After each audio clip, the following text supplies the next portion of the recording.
Salam, bugün sizə müəllimlərin və şagirdlərin çətinlik çəkdiyi test tipinin izahını verəcəm. Sən gedəndən sonra yemək yeyib yatacaq cümləsində hansı təsvirlənməyən formalar işlənib? Sən gedəndən sözünü bəzən yoldaşlar tamam feili bağlamaq kimi götürür. Xeyr, yadınızda qalsın ki, feili bağlama birinci qayda qoşmalarla işlənmir. Getmək feilinə ən feili sifətdir. Burada dən isə çıxışlıq haldır. Belə deyək, feili sifət isimləşib və yadınızda qalsın ki, feili bağlamada yəni isimləşmə xüsusiyyəti yoxdur.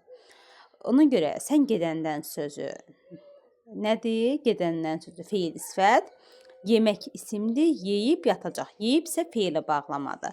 Burada nə işləndi? Feili bağlama və feili sifət. Düzgün cavabımız B variantıdır. Əgər videonu bəyəndinizsə kanala abunə olub rəy yazmağı unutmayın. Dərslərimizə də qoşulmaq üçün qeyd olunan nömrə ilə əlaqə saxlaya bilərsiniz. Sağ olun.